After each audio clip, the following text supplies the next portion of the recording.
Happy Tuesday, everybody. This is episode 2 of season 4 of the Open Heart Collective. And as I was just telling my special guest, Molly, a few minutes ago, my Tuesdays the last couple of weeks have been rather hectic. So I don't know why I picked Tuesdays to then air these podcast episodes, which are all recorded live, when I've already spent hours on end staring at this computer screen doing other video sessions. So, well, you know what?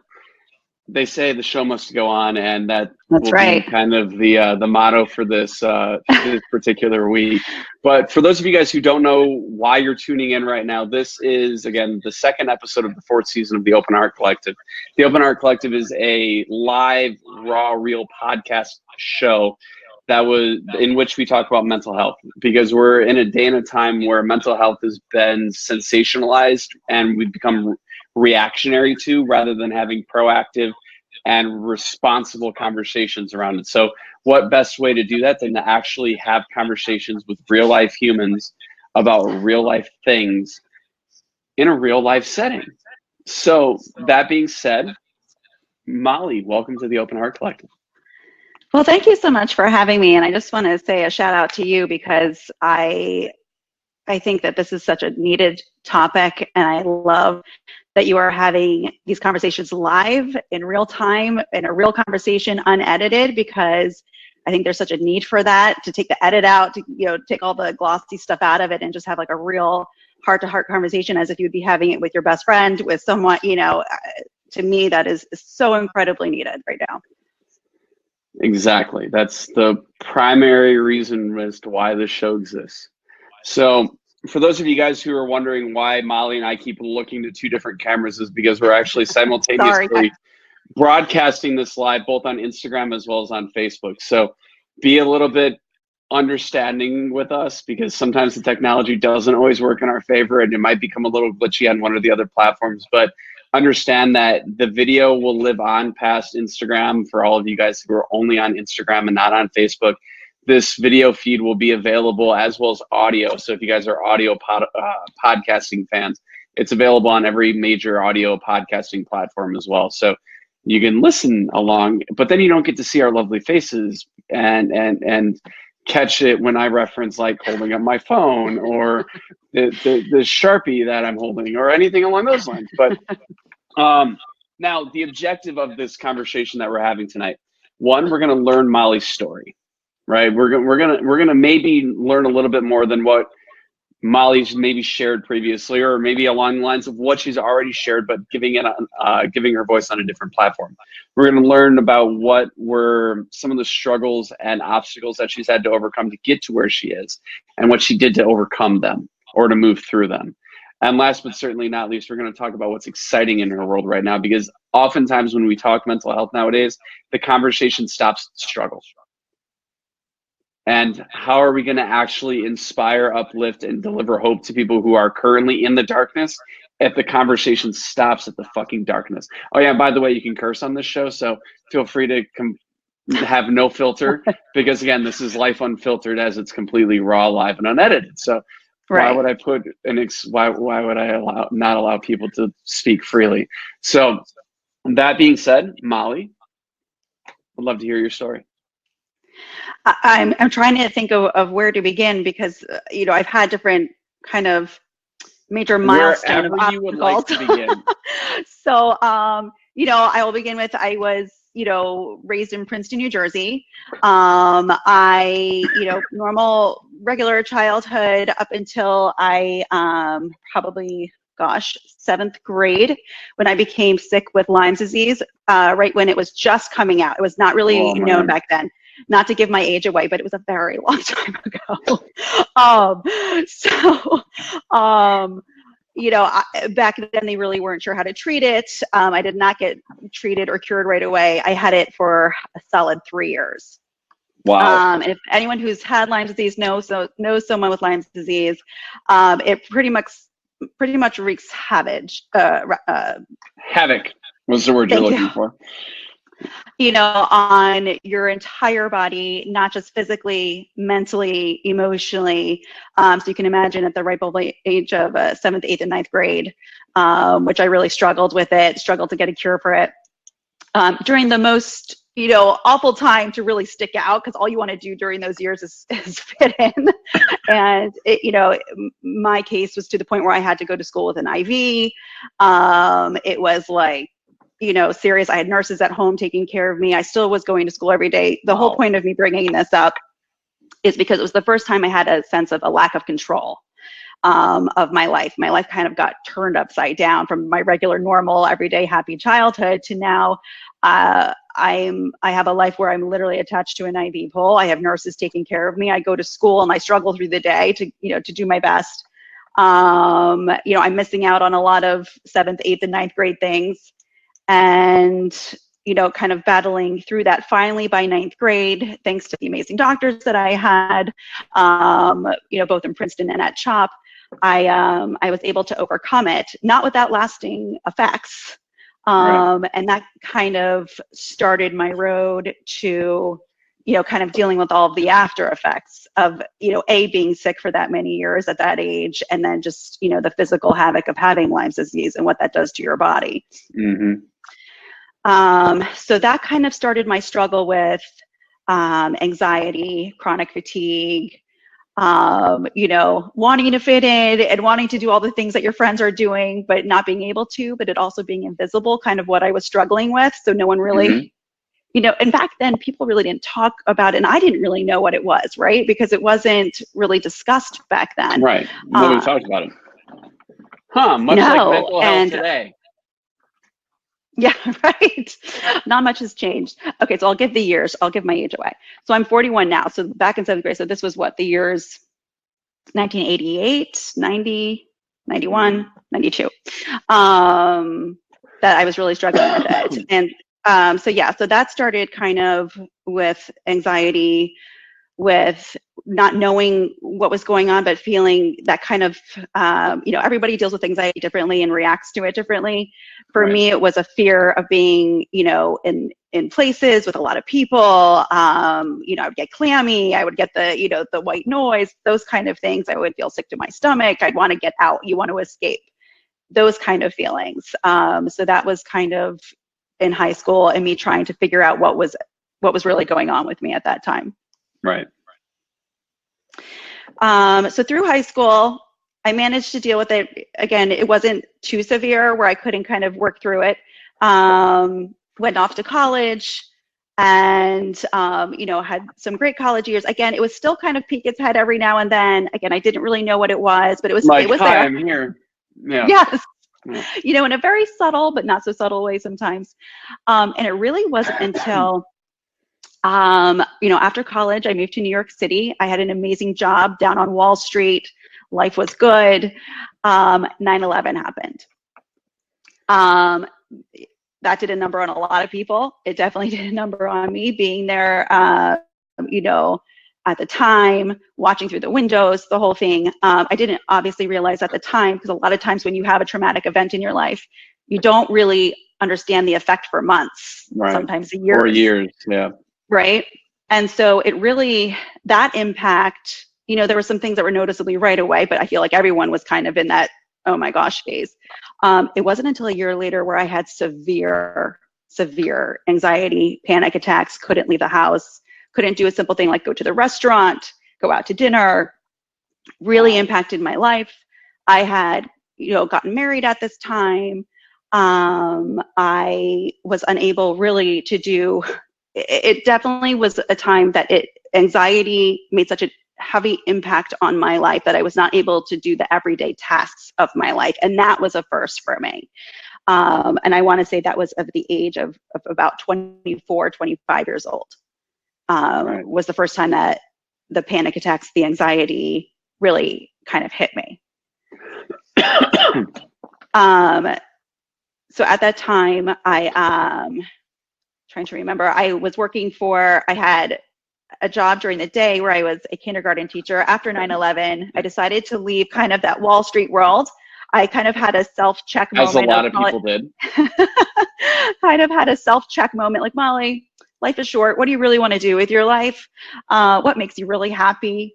And working with kids is a passion of mine. Always loved kids. And so I kind of did a sharp right, and I decided to teach, and I got a job teaching kindergarten in Manhattan. And so during this time when these kind of like heavy panic attacks started happening, I was working kind of as a kindergarten teacher during the day, and then at night I was working for a record label where I was promoting the musicians and going to their shows and that kind of thing. So neither one of those jobs were something that you could really call out from or escape or No. take the time that's needed. You know, for the panic attack, I ended up actually leaving those jobs. Again, I was married. We were going to want to start having a family soon. We kind of moved out of the city. And that is kind of where I took about 3 to 6 months off because I really was struggling. That was not a great time in my life. A lot of people don't know about that time in my life. I don't know if I've ever shared about that time. I'm very good at masking things. So even if you were in my life at that time, you probably didn't know. Yeah. As most people suffering with that are good at that. Well, you know, it's so funny as I've only had a few of these conversations with my friends of going back to that point of my life. But it's funny when you start sharing, how many people start sharing, oh, you too? You know, oh my gosh. It's funny how that works.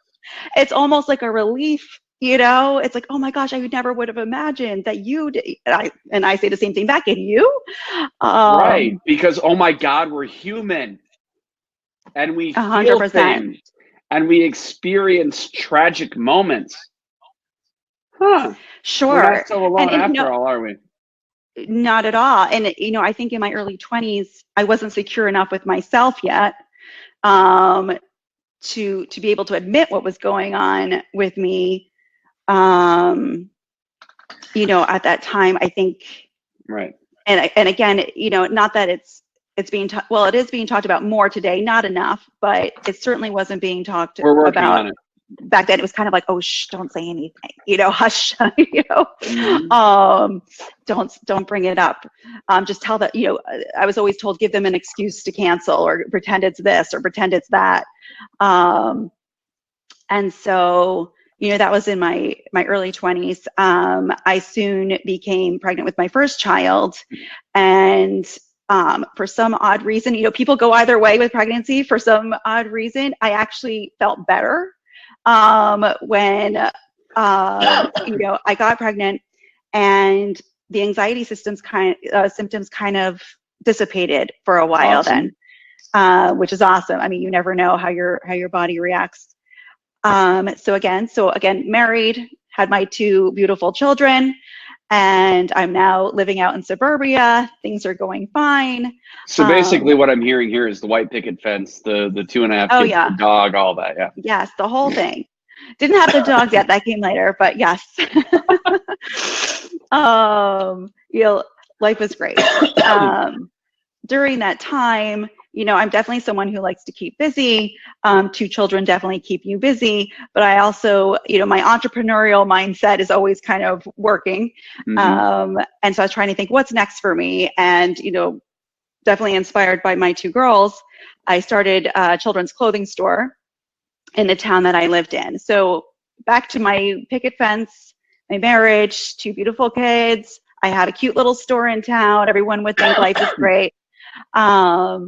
But, you know, cut to a few years later, I'm going through a divorce, and I am now faced with another major challenge in my life. And if you want to think of something that's going to cause anxiety to come back, it's the divorce. Oh my gosh, you're going to be a single mom of 2 children. And oh my gosh, you have to learn how to support yourself and, you know, do the whole thing. And so that definitely reignited, again, you know, the anxious feelings, which I think most people would have during this time.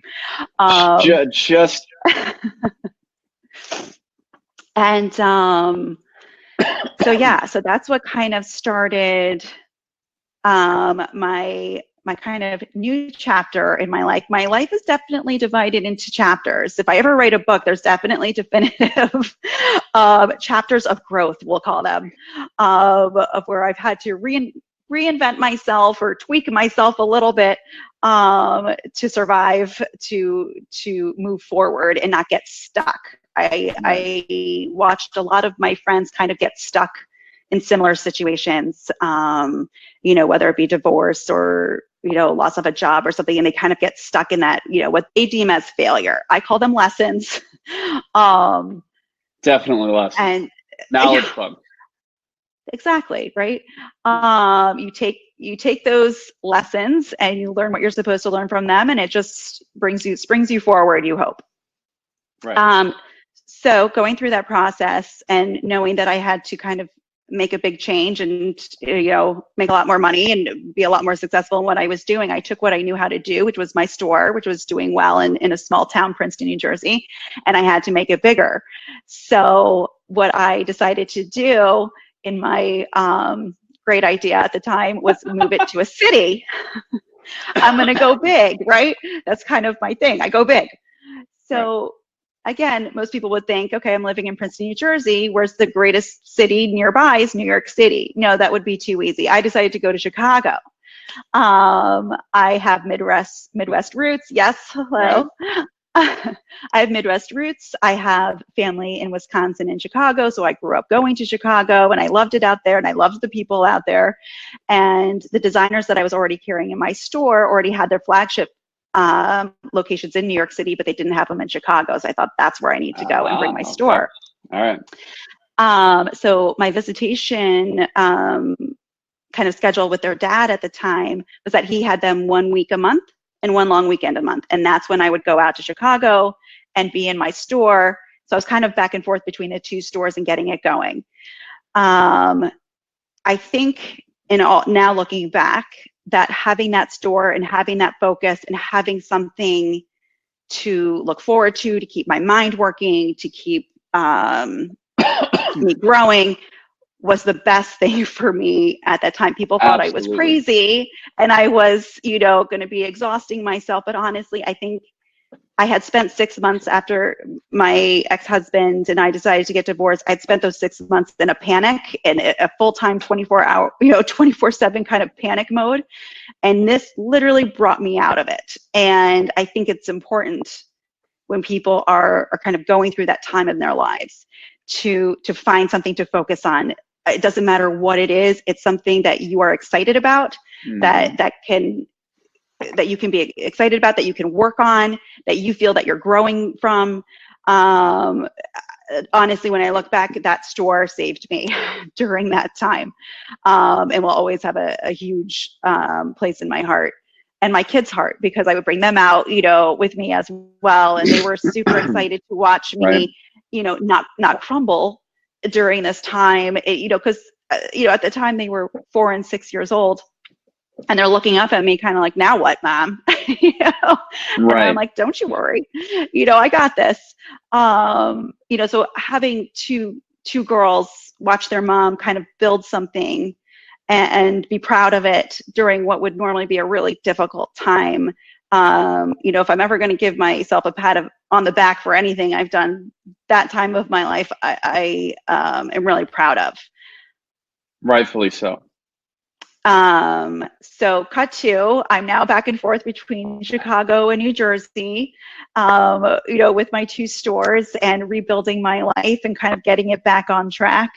So, divorce is final. I have this now new normal going, but that doesn't last very long in my life. So, after about a few years of this, their father, and I'll say we both because that's the thing I'm supposed to say, decided to move. Keep going. But you can read between the lines there. No. We both decided to move to Florida. And so it was a very rash decision, a very quick decision that I had to make at that time. And so in 4 weeks' time, I basically had to close my stores, sell my home, find a new home down in Florida, in Boca Raton, Florida, which I didn't know anybody in, enroll my kids in school, buy a new home down there, again, very stressful, upheaval time, a lot of anxiety coming back. So went through that process, again, closed everything, and it was another kind of reinvention time for me, if you will. I'm hearing a lot of reinvention periods in a very short timetable. Yes. Well, you know, it's funny. Life doesn't really go the way you plan it to all the time. Oh my God! Wait, well, hold up.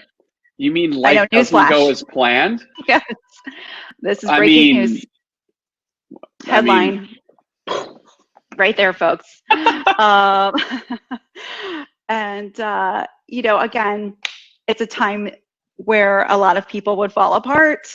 I pride myself on not falling apart when people would expect me to. And so, new challenge, which is what I tell my kids all the time. Guys, we have a new adventure, a new challenge ahead of us. How are we going to make this work? And so, again, we moved to Florida. Everything got done. We moved. Kids got settled in their new school. And I kind of gave myself a 6-month grace period, which I realized not everyone's always lucky enough to have, you know, months to just kind of reassess their lives. I wish everyone did have that time, because I think it's important to take time to yourself to reassess. My goal during that time was to make sure my kids were adjusted and okay, and to kind of look around and see what was needed down in Boca Raton. Where could I make money? What could be my new job? Should I redo the store down there, because I knew how to do that at the time? I can open stores and get them going. Is that really what I wanted to do? During this time, I was helping my friends, because social media and PR for my store was a really exciting thing for me, something that I loved and enjoyed. And I would have a lot of friends asking me to help them do the same. Instagram was becoming really big at the time. I think it had just really taken off. So this is what, like 2012, 2013? 100. Yep. Yeah. Very good. So it was really like kind of the start, and I just loved it. I loved the platform. I saw how it could work for my business, posting the new items that came into my store and everyone reacting, and it would bring people into the store. I would put myself on Instagram and my photo, and I feel like that really helped people identify, kind of start a relationship with the person, not just seeing the store and the items in the store, but the person behind it. It creates a kind of loyalty. And I saw the value in not only showcasing your brand, your business, but also the person behind it. Was kind of my first little taste of how important that is to showcase.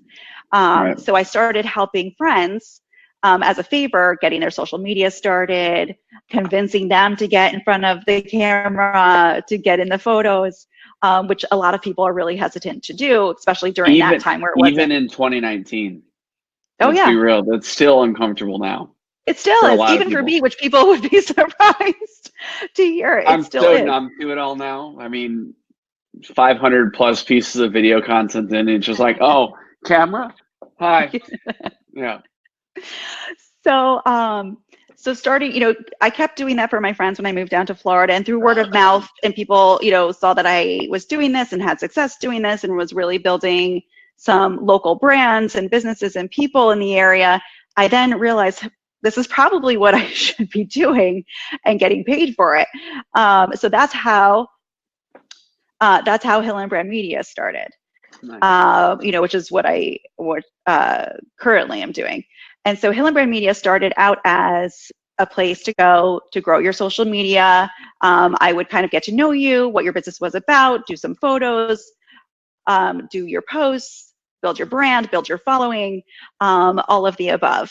And it's, you know, I really loved it. I really enjoy it. I'm a people person, so I really loved getting out there and meeting people and hearing. I know you find that crazy, right? So that was just super, super fun. So I did that for a while, was gaining success and traction there. And then the Ion brand, which is Ion South Florida, which is what it started at, which is a TV video event segment producing. You know, we host events down here. We do interviews featuring kind of the best of South Florida. They brought me on to kind of be a host for them. And then through conversations with them, you know, they wanted to grow, who doesn't? And so we decided to if we're going to grow, we need to go all over the country. It can't just be Eye on South Florida. It has to be Eye on Chicago, Eye on New York, Eye on California. So I kind of went off to those cities to launch those platforms for them. And that's what kind of started my TV host in front of the camera, which for anyone who knew me growing up are shocked watching this now, because me too.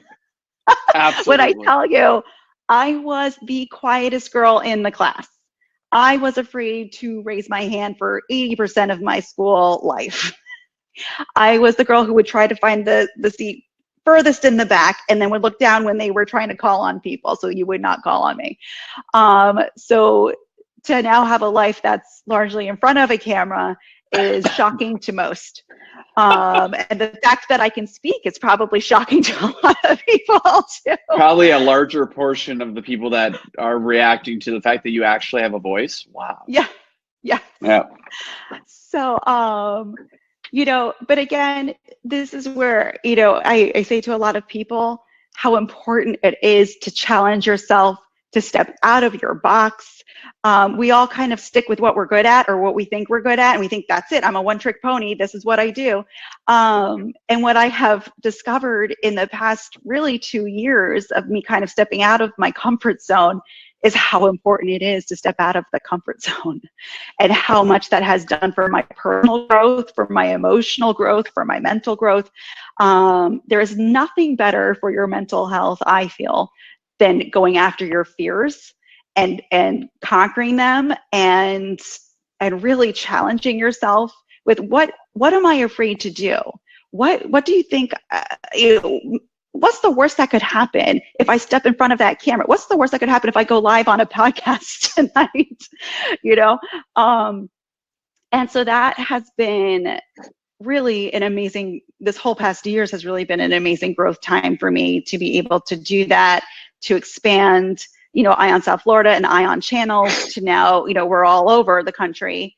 Right. And I'm interviewing, and meeting people all over. So Hillenbrand Media has now morphed into, along with the Eye on channels, now I produce segments with people, with entrepreneurs who are promoting their brands, their businesses, their passions. And I'm, so thrilled to be doing it, because there's nothing better than surrounding yourself with people who love what they're doing and who are passionate about what they're doing. Mm-hmm. And it really, and I feel very, very lucky when I say that I wake up in the morning happy to do what I am being paid to do, because most people aren't. And to have overcome my fears, and still, I've got a long way to go. I'm a work in progress, but aren't we all? I mean, come on now. Okay, we are, first and foremost, we're all works in progress. Like, that's just a fact. Anybody that says otherwise is lying. Mm-hmm. If you've got it all figured out, you don't have it all figured out, because there's something else, somewhere else, something deep inside you that you haven't fully uncovered yet. So no, anybody who says they've got it all figured out is absolutely lying straight to your face. Well, I would be so sad if I had it all figured out at 41 years old, because how fun is the journey of it all? And right, but then if you have it all figured out at 41, what's left to figure out? 100%. I love, listen, success is great and all the flashy things are wonderful, but honestly, I love the journey. I love I don't love the failures, don't get me wrong. But I do. But keep going. But I do, when I say I love the failures, it's in a way where I love what I learn from it. I love how it expands my mind and takes me to another level for the next challenge that I have. And so in the process of failing, which again, I hate that word, in that process, I have grown tremendously through all of my failures, which there have been many. They have all prepared me for my next journey of what is coming, because there's always opportunities coming when you remain open to it. And that is the other huge takeaway that I have learned, in the past few years, is to be open to it and not closed off. It's what I like to say. It's a Grant Cardone methodology. Say yes and figure out the rest later. Yeah. And when we talk mental health, like, thank you very much, by the way, for sharing and kind of going really deep and really fast through your story. And I hope people not only take the opportunity to really hear what you've said, but also kind of go back and listen through it after, because there was a lot that you said you went through, from a lot of constant and rapid change, which for most people is a hard thing to have to deal with, because most people can only really focus on one thing at any given time, let alone trying to then that one thing is now this thing, and that thing, I don't know anything about that thing, but yet I have to do that thing because now that's what life is. So from 9/11 and having to overcome that and transitioning, then an ending of a relationship, which then spread into 2 store locations, which then a transitioning of that relationship, then moving, and then like that's a lot of very fast movement in probably what, a 15-year span. Mm-hmm. And I went through it a lot faster. Obviously, I could go deeper into a lot of it, but I tried to, in the sake of this 1 hour time slot. Right.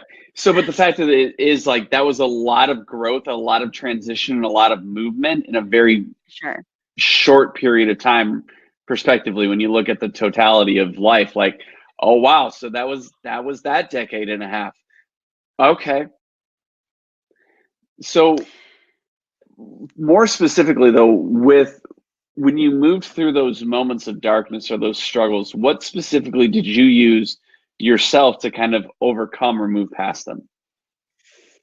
You know, having this now, having anxiety, for decades now, I definitely have learned coping mechanisms. And I do know that for a lot of people, what works for me is going to be different than what works for you. There's not a one trick. Which is completely okay, which is why we have these conversations every week. And we've talked to 50 plus people, and we get to learn, because now if you listen back or you continue to listen to the other guests that we have on the show, you're going to learn new things and new ways that have helped other people that may help you. And that's what I love. I did watch a few of your other ones, Brian, and it is no, they're great, and I love them because they're so authentic and they're real, and you're learning what worked for that person. You can take away from each one of your episodes, even if you take away one thing, it's worth it, right? It's if that one thing is what makes your day go easier with whatever you're battling against that day, then it's all worth it. And so again, I'm going to go back and just say thank you so much for having these conversations, and thanks for being so real with it. But for me, what I have learned is routine and consistency is really important for me. And I think a lot of people with anxiety feel that same way, is that having consistency to your routine, that this is what time you get up in the morning, then this happens, it keeps a sense of calm. Unfortunately, in my life in the past year, consistency doesn't exist. So within the past year, it's definitely been more of a challenge, because each day is so different. There is no such thing as routine in my life right now. So as great as welcome to being an entrepreneur. Yes. The only consistency is the fact that it's so rapidly inconsistent. 100%. I have somehow, by the grace of, I don't even know why, I have learned to enjoy the ride. How am I able to enjoy the ride? Being someone with anxiety is the question. I have tricks that I use for myself when I feel like I'm in a situation that could cause a panicked reaction or an anxious reaction, which I know now, having dealt with this for 20 odd years, that there are certain things that will trigger me, whether it's lack of sleep, whether it's a lot of travel, whether it's, a lot of sleep, lack of travel, improper diet, all those things. All of those things. If I'm someone, and people again will find this, I'm an introvert. So I have put myself on purpose in extroverted situations. So being an introvert who's forced to a lot of the day be in extroverted situations has been a huge challenge for me, for sure. And so what I have learned is, and my close friends will know that I do this, I excuse myself often. And I do it because I need to take 15 minutes to recharge, 20 minutes to recharge, and then I'll come back. But I know I need that time. Otherwise, I get very overwhelmed. And so if I'm at an event, if I'm taping, if I'm on location, I will go away for about 15, 20 minutes and just have a moment, relax, do whatever, whether it's, I have music I listen to, I have, different things that just relax me. Sometimes it's just scrolling social media, something mindless. And it just calms the mind for a little bit. Right. And I'm able to kind of like go back in. But again, it took me getting to the point where I could recognize the situations and things that would trigger me to know to stop it before it happens, which again is not always possible. But that's been a big thing for me. I mean, that's brilliant. I have a feeling that's one of the things, especially when we're talking about anxiety, because anxiety is the base of a lot of mental health conditions, right? Anxiety leads to depression, anxiety leads to alcoholism, anxiety leads to this, anxiety leads to depression, leads to suicide, so a lot of it kind of comes down to the baseline that is anxiety, which leads me to one of the things that I've been talking a lot on the show over the last 9 months or so. In how do we provide access to resources to people when they need them most? Okay, so you're struggling with diabetes. I was going to say diabetes. I don't know why that was not. See, live. You say the wrong thing. Struggling with depression or struggling with alcoholism, and let's say you live in a market like Chicago.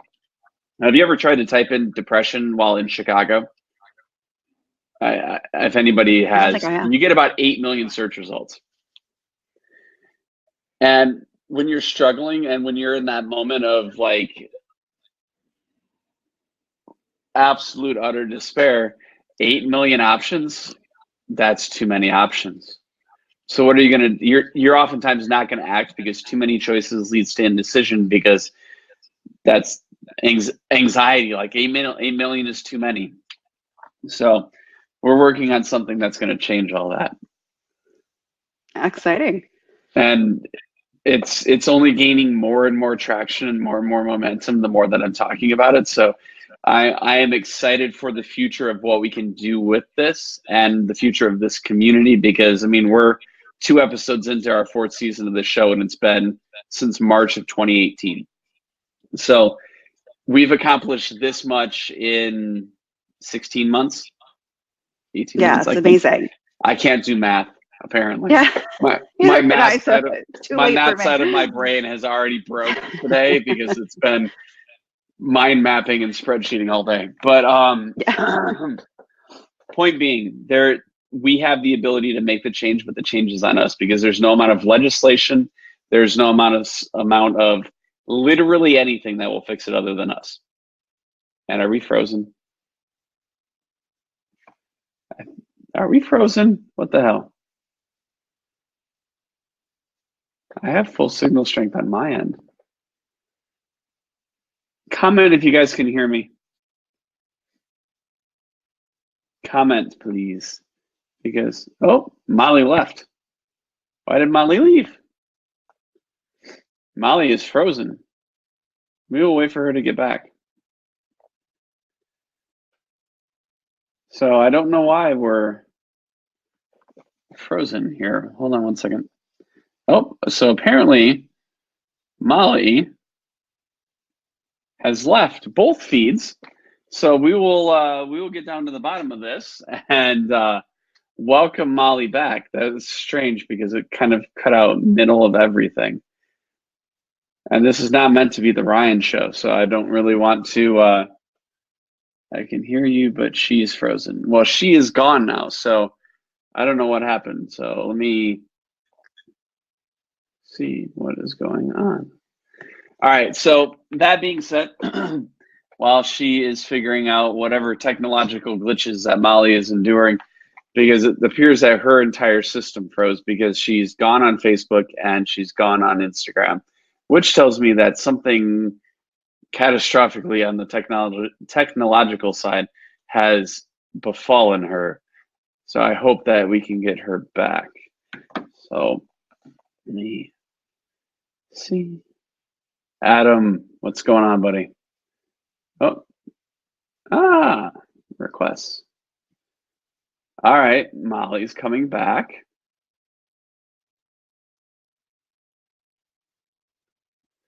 So your video feed on the Facebook channel is oh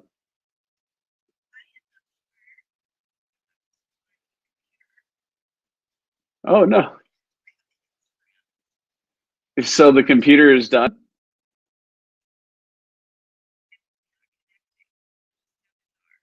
Here, do you need me to like reshare the link with you? Huh. That's so weird. What? We're gonna get to the bottom of this, people, because we need to. Yep.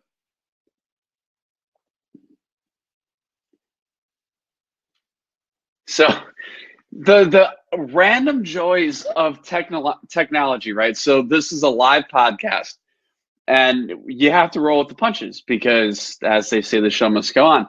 And so while Molly is figuring out technology, I want to talk with you guys about a few different things. So one, as I mentioned at the beginning of the episode, this episode, along with every other episode of the Open Heart Collective, is available in audio form as well as in video form, both on Facebook as well as YouTube. And then as far as the audio platforms go, literally anywhere where podcasts can be heard, the show can be heard. Now, if you listen specifically through the Anchor platform, Anchor has been a friend of the show for a long time. We really love what those guys are doing and what they've created for podcast and podcast technology. So we're actually raising and are accepting donations through that show. Now, the cool thing about what we're doing with these particular, if donations come in, matters. Appreciate that. So what we're doing is for any and every donation that comes in the door through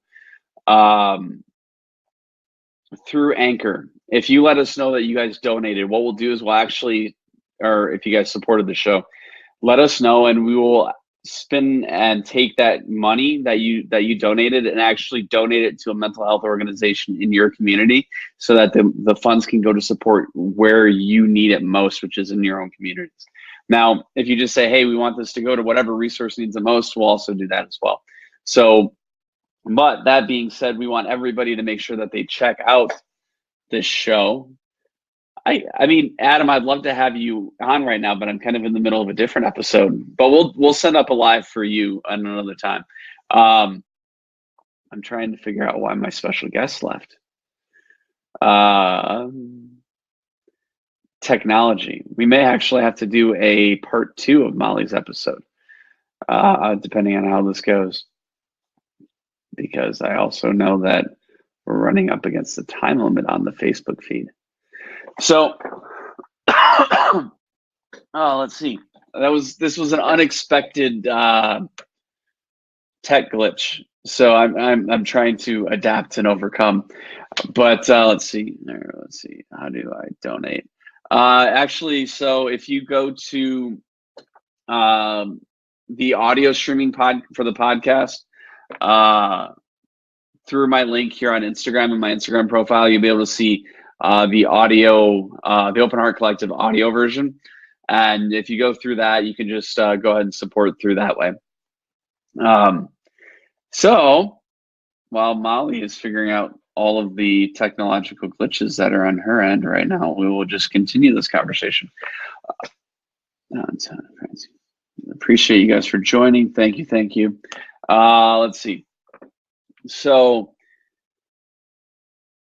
actually, there is one thing that I do want to talk to you guys about. So recently, I was made aware of this organization called Spot a Guest. By the way, this is not a paid promotion. I kind of wanted to just say for podcasting, these guys have done nothing but bring me amazing opportunities. So I'm actually, and I mentioned this last week, we're 2 weeks into the production schedule for the Open Heart Collective, and we've already pretty much received enough guest interest between my existing network of people I've wanted to bring on the show, and then this literal stack of paper right here, that we're going to have pretty much this season and the majority of season 5 already mapped out before the end of the year, which to me is absolutely exciting and completely humbling, because the more people that are seeing this show want to be involved in it, want to be a part of the community, want to be a part of helping you guys through the moments that you need the help. So there will be many more episodes in the coming weeks and months and years, because and while I'm partially losing my voice, oh, we've got Molly. Molly is back. Molly is back. 3, 2, 1. Molly is back. All right, so Molly's back on Facebook. So all right, now let me get back on Instagram. I apologize. I do not know. I was so totally just trying to figure out how I was going to fit all that together, because it was unexpected. Like, just trying to figure out how glitch. Shoot. All right, let me figure out this one. So we're back. All right, request to be no live. Listen, this is what makes it exciting. Right, live programming, everybody. Who doesn't love it? I mean, this just goes with my Tuesday. And it was entertaining too, because a colleague of mine, or a colleague and friend of mine, Adam, had sent a request to join once you. What's the? Oh, good. And I'm like, I would love to do that, but it's going to completely throw off the flow for right now. But we'll get Adam in on another show or another live. Right, I'm gonna try to get this. All right. All right, so we're back. That live TV, folks. Right. I mean, it happens. I was totally like falling all over myself, because did you just do like a 10-minute dissertation? No, because I was like, I try to not make this about me at all. So I was actually sharing that a couple of things about, like, we have literally the entire like season 4 and season 5 like guest list already done. Oh, already done. So, but yeah, and I guess I should. All right. Well, now we're back. We're back. So we had left off. There was a lot of transition moments in your life, and that. So what were some of those? Talking about how nothing ever works the way it's supposed to. Right. So what did you do to move through so we talked about what you did to move through those moments. Sure. Now the next kind of transition point is, okay, so all of this has happened. All of this has led up to the last year and a half, the last 2 years, which for you have said have been absolutely like pivotal, powerful times. What did you do to actually, so what is happening now? So the culmination of all of this, you moved through, you had a lot of rapid life transition. You had a lot of anxiety and stress and emotional strife to contest with. What's happening right now that's exciting? Because again, we can't, the story about mental health can't just end at the struggle. No, of course. I think, it's always good to end on a positive. Right. So yeah, I mean, all those challenges and all those hard times and everything that, I've gone through has all led me here. And where here is a really good place for me, and where I feel really, really happy. Not because everything's perfect, not because there aren't those struggles, but I'm doing what I love. I challenge myself, and I'm no longer afraid to challenge myself. I'm no longer afraid to do something that I really am afraid to do. And that kind of switch of a mindset, which again only happened within the past few years, has just launched me into opportunities that I never would have had, because I wouldn't have been open to them. I wouldn't have said yes to them. I wouldn't, when I think of all the things that I said no to along the way because I was too afraid, or I didn't trust myself or trust my abilities enough to think that I could do it, or, I thought the sky would fall if, God forbid, I tried. And And now knowing like, it's okay if you make a fool of your, you know what I mean? It's okay if it didn't work out perfect. Not being a perfect is a big lesson, a hard lesson to learn. I think we're so hard on ourselves.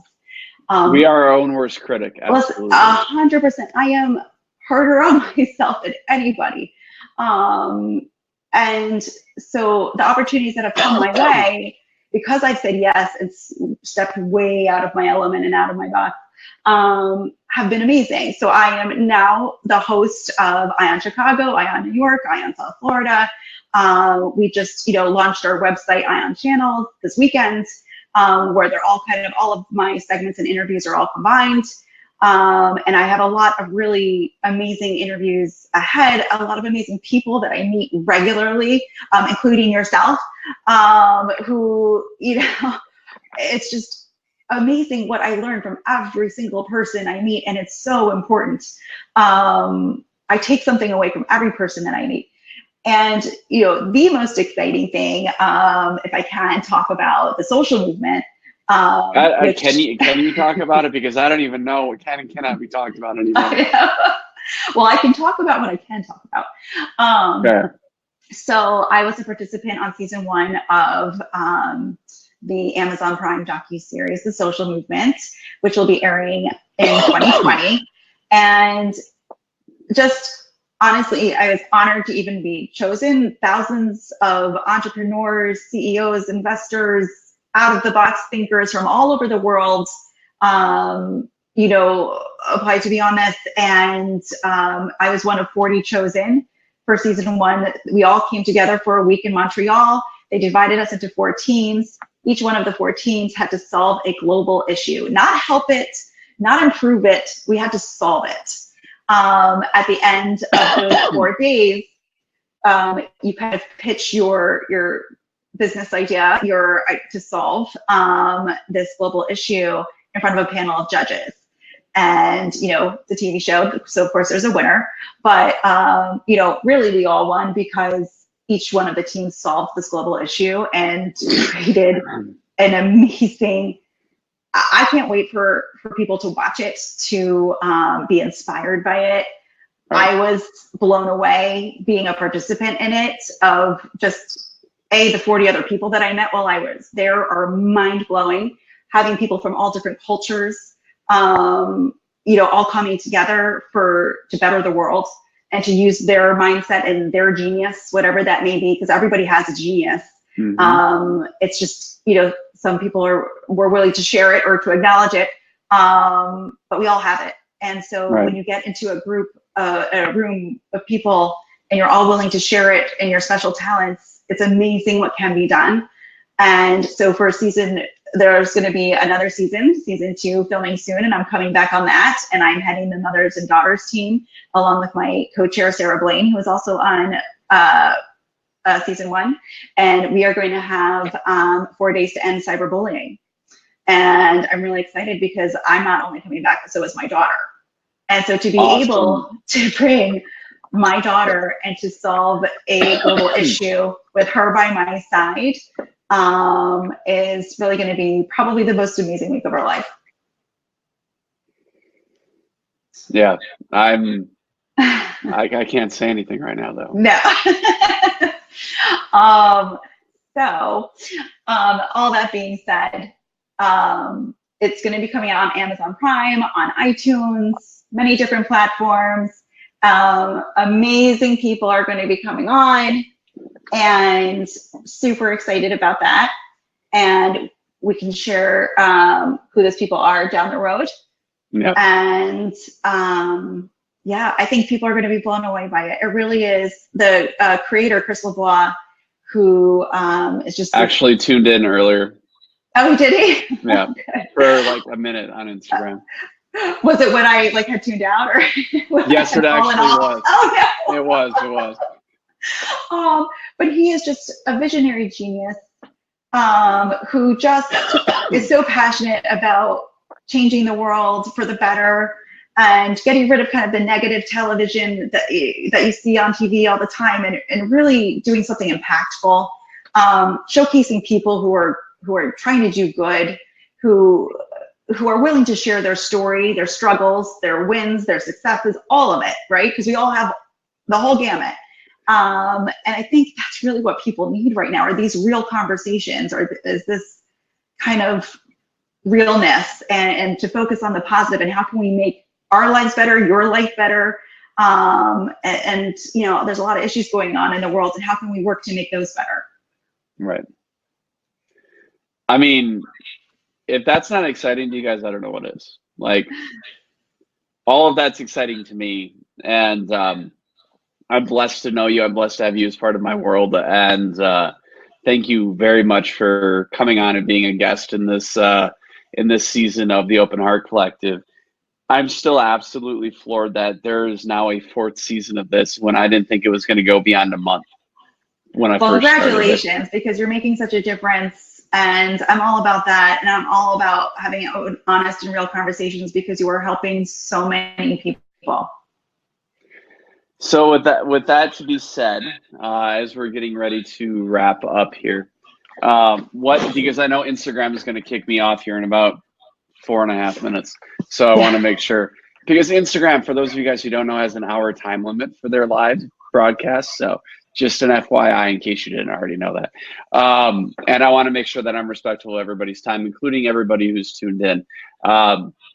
So what would be, if any, words of wisdom or insight that you would have for kind of a little quick one-liner for those who are listening or watching? I guess it would be just to challenge yourself, step out of your box, do one thing that you're afraid of, because I think you're really going to be impressed with yourself. At what seems to be the most scary to you may actually be the best thing that ever happened to you. Right. Wow. Love it. So I'm going to end it on my typical little mantra that I end every episode on, because, you know, it has to be. So number 1, if you guys haven't heard this before, like, you guys will hear it more, and you guys will become this, and it'll just be this mindset piece that you put out there every single day.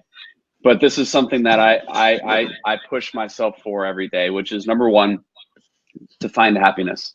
Find happiness in every single day. Number 2 is to have fun, because God damn it, people, like, life is way too short to not be having fun. Like, if you're not liking, you're not enjoying any aspect of your life, just stop it, because that's not what you're supposed to be doing. And last but certainly not least, work, because anything and everything in life that's worth it takes work. But remember, there's no amount of work on this planet that will bring you happiness or fun, so it's imperative that you find those 2 first. And along the way, make sure that you take time to breathe. Even if you just say the word breathe once a day, it does this really cool thing where it actually forces you to do the action that you're saying. So we will be back next week with an Open Heart Collective first. We'll actually be interviewing a couple for the first time. I'm really excited to be welcoming Ryan and Lydia Keeney next week to the show. They are clients of mine in my coaching business, and I am excited to see what they've been doing, and I want them to be able to share a little bit about their story and what they've got going on in their world with all of you. Live from Paraguay next week, so that'll be one of our first international ones of this season. And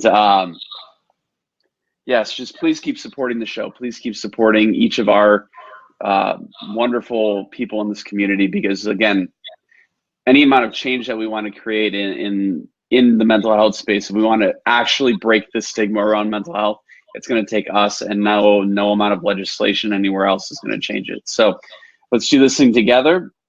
Stay tuned next week, and in the meantime, talk soon. Thank you.